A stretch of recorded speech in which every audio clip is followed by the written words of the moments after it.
Es muy posible que tú o alguna persona de tu entorno sufra dolor crónico. El dolor es una de las principales causas de consulta médica en España y el motivo más habitual de solicitud de medicamentos sin receta. Hoy vamos a darte información sobre los avances más recientes en este problema.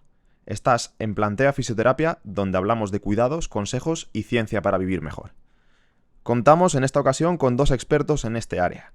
María Madariaga, anestesióloga y presidenta de la Sociedad Española del Dolor, y Roy Latuch, fisioterapeuta que se ha convertido en uno de los referentes españoles en investigación a este respecto. Gracias a los dos por participar en el videopodcast de los fisioterapeutas madrileños. Gracias a vosotros por tenernos aquí. Muchas gracias por la invitación. En primer lugar, vamos a empezar contigo, Roy. ¿Qué es el dolor crónico? Bueno, el dolor crónico hay múltiples definiciones. Está las que se plantean desde el estatus temporal, que sería un dolor que abarcara más de 3 o hasta 6 meses, ¿verdad? Según se vea en la literatura. Y después existen también otras definiciones que lo que se plantea como dolor crónico es algo que afecta la vida de las personas, es decir, afecta la parte emocional, la parte cognitiva, una experiencia mantenida en el tiempo también y que produce una parte muy importante que es la discapacidad de la persona. Yo diría que como concepto de dolor crónico se asocia particularmente con el fenómeno de la discapacidad. ¿Añadirías algo, María? O... Bueno, yo creo que Roy lo ha contado muy bien. Realmente dolor crónico, por definición, es un concepto temporal. Desde la Asociación Internacional para el Estudio del Dolor sabemos que el dolor crónico es aquel que dura más de 3 meses. Lo que pasa es que en el momento en que el dolor como fenómeno natural, biológico, bueno, pues se prolonga más de 3 meses, genera una serie de cambios que todos conocemos bien, pues mediados por la neuroplasticidad, que estamos empezando realmente a conocer desde hace muy poco tiempo y que estamos empeñados en trabajar, porque sabemos que es una discapacidad, como bien ha subrayado Roy, que además está mediada por un sufrimiento, no solamente una discapacidad por no poder hacer cosas, es porque además el ser de uno, lo que nuestro autoconcepto como persona, nuestra propia visión como ser humano cambia por el hecho de sufrir dolor crónico. Es decir, es difícilmente, yo creo que por mucho que lo definamos, afortunadamente no somos personas que tenemos, hasta donde sé, dolor crónico. Los que estamos aquí en esta mesa hoy, es muy difícil hablar de dolor crónico sin alguien que lo pueda relatar en primera persona, y esto también enlaza con el concepto filosófico de dolor, que es mucho más complejo, pero que realmente es así. Estamos hablando de una enfermedad, como bien ha dicho Roy, que se establece temporalmente, que implica una enorme cantidad de cambios a nivel neurobiológico, pero también a nivel afectivo, social, familiar, y que evidentemente es un problema de salud importante en nuestro país, con lo cual, cuantos más estemos en ello, muchísimo mejor en el estudio y tratamiento del dolor. Justo en esa línea de esto último que has comentado, iba la siguiente pregunta, que además iba dirigida para ti también. ¿A cuántas personas afecta en España el dolor crónico? ¿Y cuál es el retrato robot, digamos, más o menos, del paciente con dolor crónico? Bueno, pues tenemos datos muy recientes del Barómetro del Dolor, que es un estudio, es un trabajo de prevalencia de dolor crónico en nuestro país, realizado en el último trimestre de 2022 y publicado a principios de 2023. Sabemos que casi el 26% de la población española refiere, por encuesta telefónica o administrada online, refiere tener dolor que genera un cierto grado de discapacidad, no especifica cuál, pero que nota al menos 4 de 5 días a la semana durante más de 3 meses. Esto por definición es dolor crónico. Y esto significa que probablemente el dolor crónico está mucho más infradiagnosticado de lo que pensamos. O sea, que al menos 1 de cada 4 y probablemente un poco más. Y en cuanto al retrato robot, que era tu segunda pregunta, bueno, pues parece que esta prevalencia es algo mayor en el sector, en el género femenino, con casi un 30% de la población afectada. Habitualmente hablamos de personas en torno a los 50 años, en la quinta década de la vida, 51 años, 5 exactamente, es la edad media del estudio. La mayor parte de estas personas afectadas están en edad laboral y tienen cargas familiares. O sea que al final es una presentación bastante compleja. Efectivamente. En esta misma línea, vamos a aterrizarlo un poco más. ¿Cuáles son los problemas de salud más frecuentes asociados al dolor o presentes cuando hablamos de dolor, Roy? Yo creo que, como decía anteriormente, como factor importante es la discapacidad, y a partir de que una persona deja de hacer cosas en su vida, pues comienzan a aparecer un montón de otras enfermedades posibles, algunas comorbilidades como la hipertensión, diabetes, obesidad, que son bastante frecuentes en los pacientes con dolor. Esa, digamos, sería una parte, digamos, si lo vemos desde el punto de vista más biologicista, pero si lo vemos desde un punto de vista más biopsicosocial, tenemos algunos trastornos psicológicos que pueden aparecer también con el paciente con dolor, como pueden ser en este caso la depresión, la ansiedad y algunos otros factores que no son menores, pero que también son importantes, como el miedo a moverse, como puede ser el catastrofismo ante el dolor. Quiere decir, hay factores psicológicos que inclusive sabemos al día de hoy que son determinantes en estos pacientes con dolor crónico.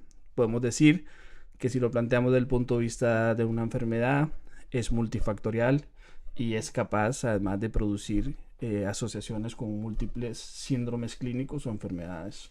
Entonces estamos ante realmente una pandemia compleja, difícil de abordar en este momento, ¿verdad? Necesitan, como decía María anteriormente, que coincido con ella, la ayuda de muchas personas que se impliquen directamente en la investigación, en el tratamiento del dolor y en las políticas sociales también para este tipo de pacientes.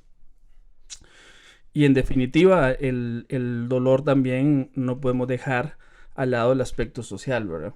Afecta no solo a la persona, sino afecta el entorno familiar, afecta al contexto de las personas, con lo cual estamos ante seguramente uno de los fenómenos más complejos que se enfrentan los clínicos, y además la primera causa de consulta, por ejemplo, en fisioterapia, y seguramente en medicina será lo mismo. Sí, así es, justamente.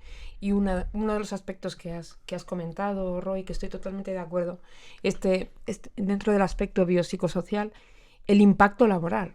Sí. Que ya en el barómetro del dolor, 28,6% de los pacientes, creo que era, casi el 29%, tiene un problema de adaptación a su puesto de trabajo, o se tiene que plantear un cambio laboral o una baja laboral, una readaptación. Quiere decir, hay un impacto en la vida de la persona que lo sufre, pero por la edad media del paciente que lo sufre, que no estamos hablando de alguien ya, digamos, apartado en la reserva, que bueno, ha vivido su vida felizmente, no, estamos hablando de una persona, concretamente una mujer de 51,5 años con cargas laborales, familiares y sociales, que tiene que cuidar a otras personas, tiene un trabajo que atender y no puede. Este es el retrato robot del paciente con dolor crónico en España, según el barómetro del dolor. O sea que al final el coste no solo lo paga el paciente, sino que lo termina pagando todo su entorno, todo el sistema, y lo pagamos todos, lo queramos ver o no, más o menos. Lo sufre el paciente, pero desde luego quien más lo sufre es el paciente, la paciente y su entorno inmediato. Pero por supuesto, toda la sociedad. Es un problema que nos afecta a todos, desde luego. Se convierte realmente en un drama social. El otro día leía una encuesta, por ejemplo, en Estados Unidos sobre pacientes con fibromialgia, y decían que el 95% de las pacientes con fibromialgia terminaban un divorcio, ¿verdad? O sea, es una separación de una familia. Es un drama social para los hijos, una situación que es compleja, y esto vemos que es un caso de fibromialgia, pero también hay encuestas similares, por ejemplo, en el dolor pélvico femenino. Hay casos, por ejemplo, también en síndrome de dolor complejo regional, que se aparecen las situaciones muy, muy, muy similares. Y por otra parte, también que encuestas que tenemos también de estas que se han hecho en países asiáticos, afecta, por ejemplo, a veces a personas en extractos sociales muy bajos, ¿verdad? Que también eso es un problema también complejo a la hora también de tratarlo, de educar a ese tipo de pacientes, y que pueda llegar también los sistemas de salud a toda la población, ¿verdad? Vamos a darle un poco una vuelta, vamos a ponernos un pelín más positivos. ¿Cuáles han sido los avances más destacados en la última década en torno al dolor? Vamos a contestar ambos. Empezamos contigo, María, si quieres. Probablemente el concepto biopsicosocial del dolor ha sido, no es algo reciente, pero sí de una manera su extensión a nivel clínico y a nivel investigador, el valorar el dolor desde un punto de vista mucho más amplio, que no es solo nocicepción, ha sido algo relativamente reciente. Después creo la implicación de los cambios cerebrales que supone el dolor crónico, gracias a los trabajos con resonancia magnética funcional, entre otros, han sido un antes y un después en la comprensión del dolor, que hasta hacía décadas estaba pues decapitado, ¿no? Desde la teoría de la puerta de entrada, en Merck y Wall, parecía que todo acababa en la médula, y a partir de la médula ocurría, no se sabe muy bien qué, pero el dolor no, el dolor se quedaba ahí, para nada es así, lo sabemos. Sabemos que el dolor cambia el cerebro del paciente y sabemos que el cerebro del paciente puede cambiar el dolor, afortunadamente. Y es que esta neuroplasticidad es a peor, pero es también a mejor para dar una esperanza a la recuperación. En cuanto a fármacos, desgraciadamente, nuevos analgésicos, bueno, hay algunas promesas. Tenemos algunas dianas terapéuticas nuevas, algunas de ellas a punto de salir al mercado ya, pero bueno, realmente hace falta probablemente una implementación del tratamiento global, multidisciplinar del dolor, para realmente tener un antes y un después en cuanto a resultados. Y para eso no hay un fármaco, una técnica, un estudio o una línea investigadora. Supone un gran esfuerzo a nivel social, a nivel institucional, a nivel profesional, académico, para que esto sea así. Estoy de acuerdo, absolutamente de acuerdo con lo que plantea María. Hay un antes y un después del modelo biopsicosocial, porque pone en centro a la persona y no hablamos en sí de un síndrome, no hablamos de una enfermedad, hablamos de una persona que está sufriendo, una persona que le afecta su vida, como hemos dicho, y que además plantea que el abordaje para ese paciente es un abordaje que deben participar varios profesionales, porque si no, no hay solución, ¿verdad? El modelo biopsicosocial, por definición, es multidisciplinar. Entonces, al ser multidisciplinar, pues se plantean a partir de esto investigaciones en el que ya no se plantea que el dolor es un foco sensorial, como se planteó en décadas anteriores, ¿verdad? Sino se plantea un modelo en el que se intenta dar explicación a los procesos de cambios que se producen en el paciente. Estos cambios, como ha dicho María, son específicamente en el sistema nervioso central. Eso es al día de hoy lo que sabemos. Tenemos algunas pruebas, hechos fehacientes, científicamente yo diría que muy rigurosos. Todavía nos queda un montón de cosas por conocer. Estamos en el inicio, un poco creo que la época del cambio para conocer realmente de forma precisa los cambios que se están produciendo en el sistema nervioso. Lo que sí sabemos es que esos cambios afectan la actividad motora, afectan las actividades de tipo cognitivas, las emocionales y las sensoriales. Si sabemos eso, a partir de los estudios que se han planteado con la investigación que se ha hecho en pacientes con dolor, también deberíamos plantear que el abordaje de los pacientes pues, debe ser en este caso multidisciplinar. Con lo cual creo que uno de los hallazgos, el modelo biopsicosocial, que no es nuevo, es relativamente, yo diría que antiguo, no aplicado inicialmente a la fisioterapia, sino nace de la psiquiatría para abordaje de los pacientes con problemas de la salud mental, solo que es un planteamiento creo que excelente y muy bien desarrollado en el caso de los pacientes con dolor. Y desde el punto de vista de la fisioterapia, creo que uno de los hallazgos, creo que importantes, ha sido un poco cómo el ejercicio ha mejorado o puede mejorar algunas condiciones específicamente del paciente. Y no hablamos solo de las físicas, sino como el ejercicio puede mejorar también variables, por ejemplo, psicológicas, por ejemplo, sensoriales. Este es uno de los hallazgos importantes que creo que se ha consolidado dentro de lo que es la evidencia científica en el paciente con dolor como una de las intervenciones, yo no diría que la más relevante, pero sí una posiblemente de las más relevantes. ¿Por qué? Porque el ejercicio puede influir sobre la propia experiencia dolorosa del paciente y además puede ayudar a reducir la discapacidad. Con lo cual es una de las situaciones también importantes a la hora de generar este planteamiento terapéutico. Por eso yo considero y creo que esto yo creo que podemos llegar prácticamente a un consenso nacional e internacional que desde el punto de vista de la prescripción de actividad y ejercicio con los pacientes es uno de los grandes hallazgos de las últimas yo creo que 2 o 3 décadas, que es donde más se ha investigado el efecto del ejercicio sobre diferentes tipos de condiciones dolorosas. Ya prácticamente yo diría que el ejercicio de forma ya no solo local, sino de forma global, ya tenemos entonces inclusive evidencia científica en pacientes con trastornos temporomandibulares, migrañas, pacientes con dolor lumbar, bueno, todo lo que son dolores principalmente que afectan al aparato locomotor, y después tenemos casos, por ejemplo, los efectos y algo más reciente, como por ejemplo el efecto del ejercicio sobre los casos de dolor neuropático, dolor oncológico, por ejemplo. Entonces vamos a estar sabiendo cada vez más, y es cierto que es un aporte importante y que le da también un sentido al papel que pueda tener también el fisioterapeuta dentro de este equipo multidisciplinar que estamos hablando. Perfecto. El sistema de salud, entonces, está tratando adecuadamente a este paciente que estamos planteando, a este paciente con problemas en distintos ámbitos, digamos, y que requeriría de ese abordaje multidisciplinar. A ver, el problema es que el sistema de salud público en nuestro país no está orientado a la patología crónica, está orientado a la resolución de problemas agudos, un esguince, una apendicitis, en fin, un episodio agudo que requiera una intervención, o 2 o 3, un número limitado de intervenciones, y el paciente salga arreglado por la otra puerta de lo que es la atención sanitaria especializada o en hospital, que es como nos gusta más llamarlo. La atención sanitaria especializada de atención primaria, es la encargada del mantenimiento de la salud o del no empeoramiento de la salud del paciente crónico en general, hipertensos, diabéticos.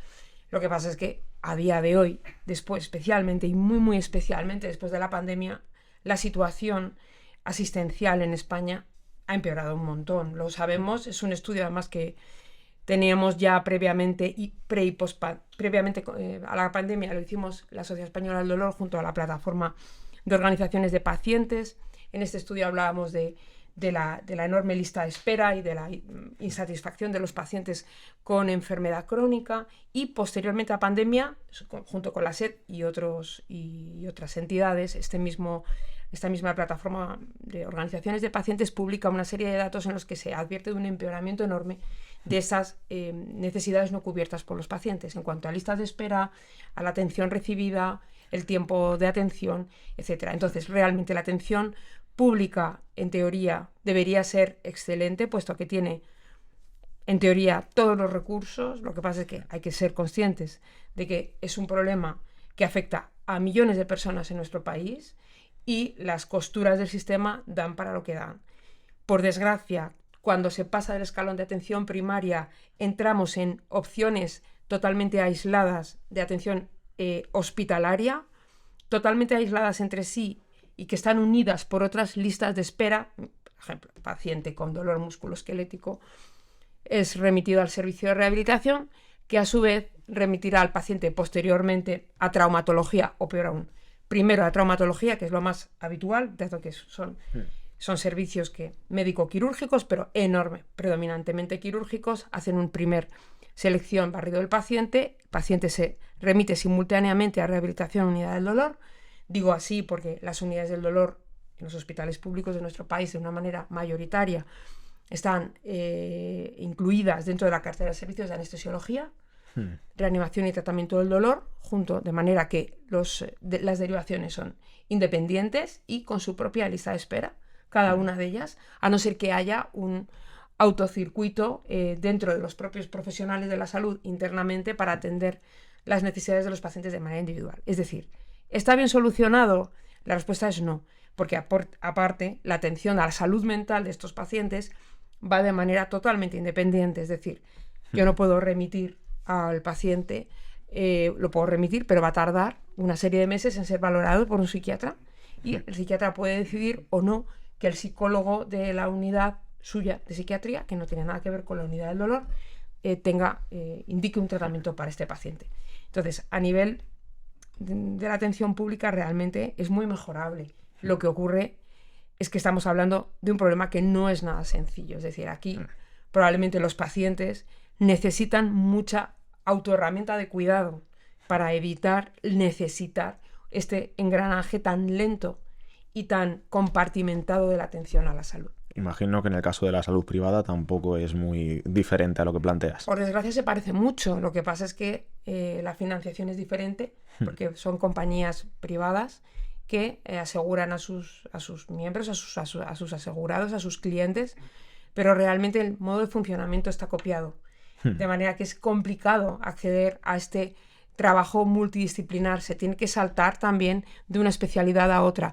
Es verdad que los tiempos de derivación son menores, pero también es verdad que muchas veces no estamos hablando del mismo hospital, en la misma área clínica, sino de áreas clínicas, hospitales, unidades muy diferentes, con todavía menor conexión, con lo cual tampoco garantiza una atención, digamos, holística como debería.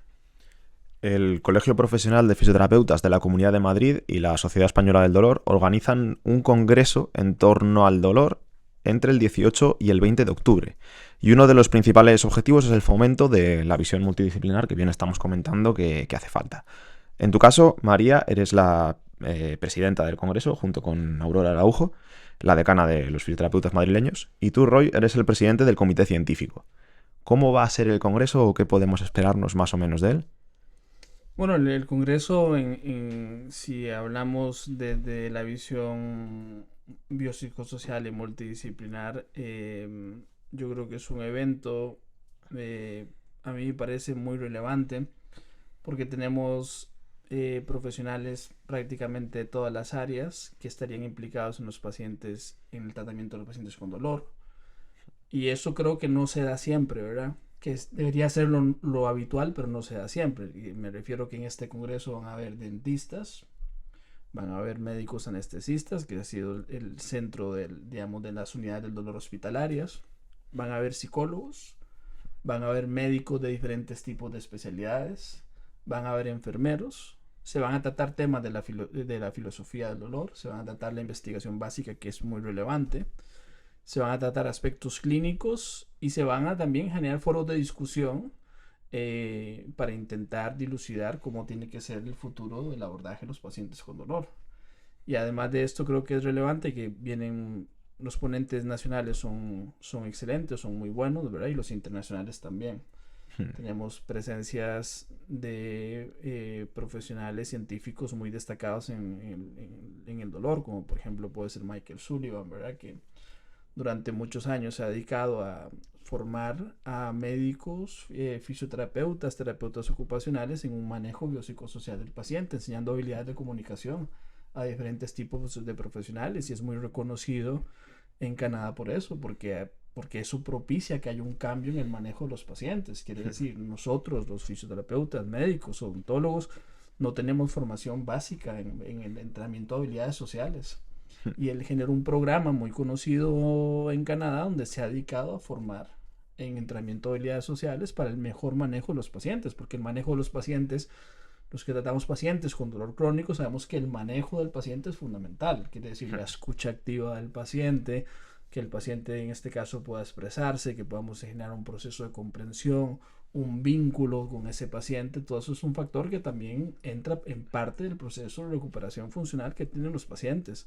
Y eso es una de las situaciones que se va a abordar, ¿verdad? Tenemos además una fisioterapeuta que es Kathleen Sluka, muy conocida a nivel internacional, porque muy pocos fisioterapeutas se han dedicado a la investigación básica en los casos de mecanismos relacionados con lo que hacemos nosotros con los pacientes con dolor. Y Kathleen Sluka se ha dedicado pues a la investigación, cómo funciona por ejemplo el TENS en términos de mecanismos, cómo funciona el ejercicio, cómo funciona la terapia manual, y creo que su aporte ha sido esencial. De hecho, es considerada una de las fisioterapeutas más relevantes en el ámbito del dolor. Y así hay otros profesionales que creo que hacen que el Congreso sea un evento muy importante que yo no me lo perdería, ¿verdad? Creo que creo que los temas que se van a abordar y cómo se está organizando, que ya no es solo el propio congreso, sino es toda la semana donde van a haber eventos, ¿verdad?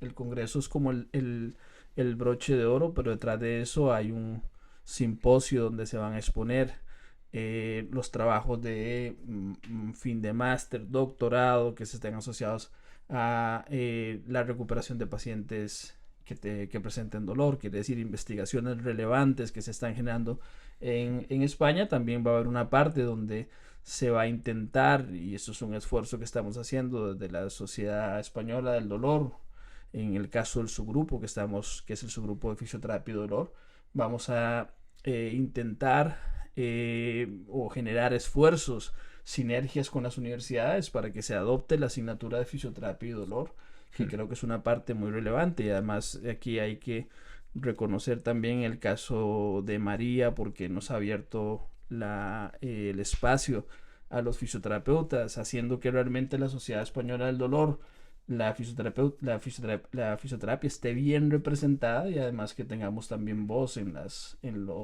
actividades que hacemos. Entonces es un gran evento y una gran asociación entre el Colegio de Fisioterapeutas de Madrid y la Sociedad Española del Dolor. No podría ser una mejor asociación. Perfecto, yo creo que con eso ha quedado bastante claro.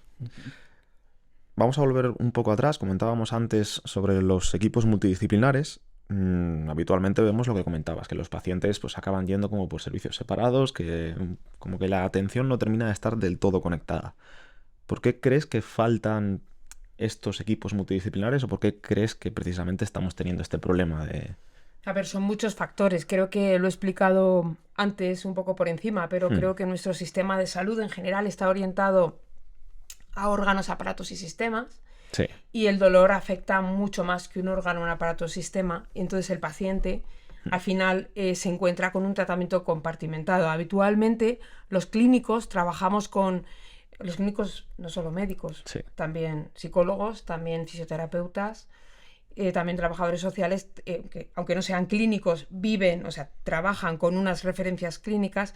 Digo que trabajamos con pequeños informes de evolución, pero evidentemente no es lo mismo un informe que resuma a lo mejor un tratamiento de 3 meses que una atención dentro de una unidad, aunque esté por cercanía física. Entonces nos falta este abordaje multidisciplinar. Es complejo y no es barato. Entonces requiere una serie de recursos que los pacientes, de momento, pues si quieren tener un buen abordaje del dolor, muchas veces tienen que costearlo ellos. A veces determinadas terapias muy costosas llegan desde la medicina pública, pero una parte, porque el resto es un camino largo que el paciente recorre con los apoyos de nosotros, de sus terapeutas, pero realmente en solitario. Y esto supone, insisto, un problema económico para el paciente no menor. Es decir, no todo el mundo puede costearse unas sesiones de fisioterapia, no solamente de fisioterapia, sino también, por ejemplo, de psicología. Las sesiones de psicología, pues muchas veces los profesionales tratan de reducir un poco la frecuencia para que no sea tan gravoso para el paciente. Se intenta que el paciente vaya poco a poco siendo más independiente, ¿no?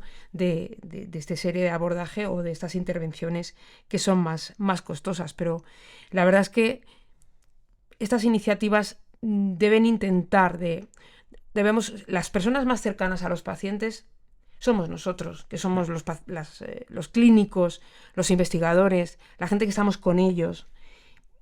Si nosotros no somos capaces de asociarnos, los pacientes están perdidos. Es el mínimo que podemos hacer, no es algo que nos podamos plantear. Si el sistema es carente, le faltan estas patas, nosotros de alguna manera debemos hacer que estas patas estén conectadas. Tiene mucho que ver con la existencia del Congreso, esto. Y esto que voy a decir tiene que ver con mucho más que los fisioterapeutas, que estoy segura que nos están escuchando, y estoy segura que van a llenar las aulas como hicieron en Valladolid, que fue maravillosa la experiencia de verles tomar apuntes, hacer fotos. Todos los fisioterapeutas que tienen a sus pacientes en sus clínicas, en sus hospitales, donde trabajen, esperando esa respuesta, ¿no? Y esa necesidad de saber más, que no solo es del fisioterapeuta, ojo, también es del clínico dedicado al dolor, concretamente ¿no? de los facultativos, ¿no? De los médicos, que tenemos que formarnos tanto después del MIR en dolor. Como digo, tiene que ver con el congreso en el que esperamos que vengan los fisioterapeutas, que sabemos que van a venir. Pero es que además aspiramos a que vengan los clínicos también, porque necesitamos hablar un lenguaje común. Yo necesito saber por qué Roy me pone en su informe lo que me pone y qué puedo esperar de ese abordaje, por qué utiliza esas escalas funcionales de movimiento que yo a lo mejor no manejo tan bien, por qué utiliza un abordaje y no otro, y por qué nuestro paciente va de una manera o de otra con un tipo de abordaje u otro. Quiero decir, al final, la fisioterapia es una parte fundamental del tratamiento del dolor. Es decir, tenemos que estar entrenados, formados, básicamente, mínimamente, en fisioterapia para el dolor todas las personas, todos los clínicos, todos los profesionales de la salud que nos dediquemos al dolor. Por eso es tan importante la asistencia.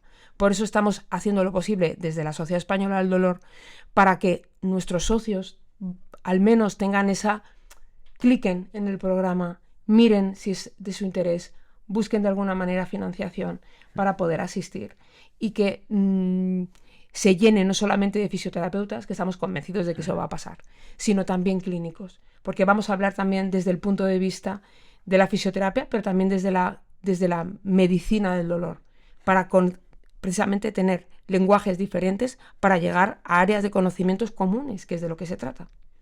Perfecto. Creo que lo habéis dejado todo bastante claro. Ha sido un placer teneros a los dos en este episodio de Plantea Fisioterapia y hemos llegado al final del mismo, o sea que nos vemos en la próxima. Muchas gracias. Muchas gracias.